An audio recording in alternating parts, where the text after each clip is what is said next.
Hello, this is Daniel Mart, and today I'm going to be doing another episode review.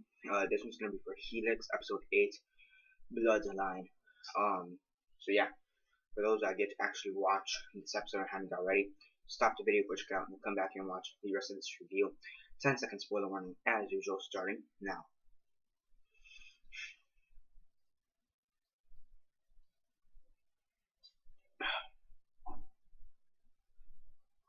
Okay, so 10 seconds are up. So for those who have yet to actually watch the episode and haven't already, please don't comment down below or be messaging me that never gave you a fair warning, because as usual, I did. Okay, so yeah, episode 8, Bloodline, Helix, what did I think of it? As usual, quick synopsis, likes and dislikes, and then rate. So basically in this episode, you have Sutton, whatever, the new blonde, and she's basically trying to find Julia Walker, who thus far is the only known survivor of this disease. She's the only one to have been gotten the disease and then bounced back, to normal health. They kind of discussed this, her, Alan, and I forgot the other girl, Alan's assistant. They kind of discussed, how is this possible and is everything okay with her? And she kind of jokes about it at the beginning, which is pretty funny, but it is pretty funny. But then they do take it a bit more seriously, and also due to the fact that Sutton is also trying to search for her and see if she contains the cure. Everybody else basically wants to kill Sutton, and yeah, you also get a couple scenes with Danny and Hitaki, and basically they're discussing, how is it possible that you're not my dad? It's Danny is telling her him that, and at the end of the episode, I think this is one of the better scenes in this episode. Hitaki calls him Danny. He's like, Danny, and he's like, don't call me. He's like, my name isn't Danny. My name is Mixa, which is his birth name, because Danny, or Mixa, whatever you want to call him, was kidnapped and taken by Hitaki. So yeah, and speaking about Hitaki, it seems like Hitaki is Julia's biological dad. Yeah. So yeah. He needs to reevaluate his life and children. So yeah. You also get a quick scene with Sergio. He's trying to help Mixa, or Danny's sister, escape from base. And yeah, you also do get the death of Sutton, which is incredible. Hitaki basically decapitates her. He kills her. Basically, it goes like this: he kills her. Then you hear an announcement on the radio saying that Sutton has been, taken out or whatever, and that all of her soldiers and her people should, stop, and they'll be imprisoned and maybe leave or whatever.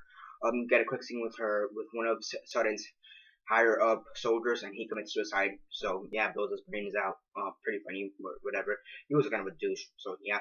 Then at the end, you have, like, I guess this small jar or whatever. It's not a jar, but they have the small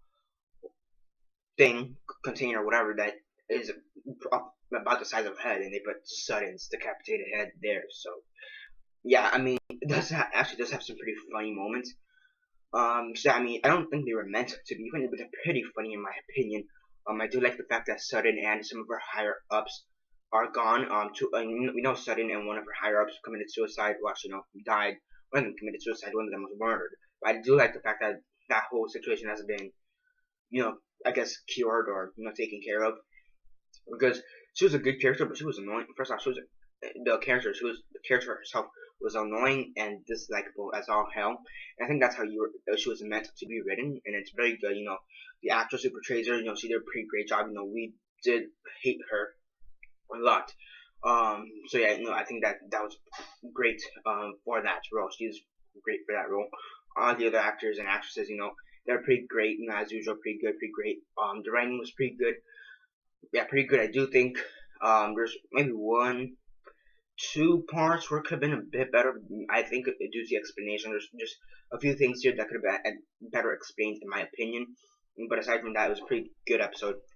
Definitely to check out Helix if you haven't checked it out. I mean, you're gonna need to binge watch 14 episodes, because there's 13 from season 1, and we already have the first one for season 2, so you're gonna have to binge watch it, but it's well worth it.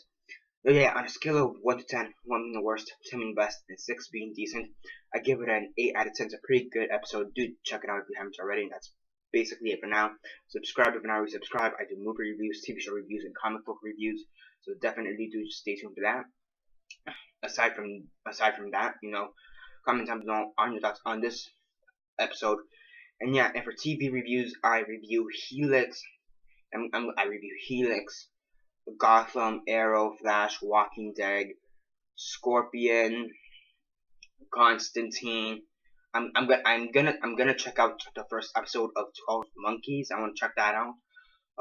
So yeah, I'm gonna at least the first episode, and iZombie gonna check out the first episode to see how much I like it, and also review Agent Carter and yeah, and Helix as well, and True Detective.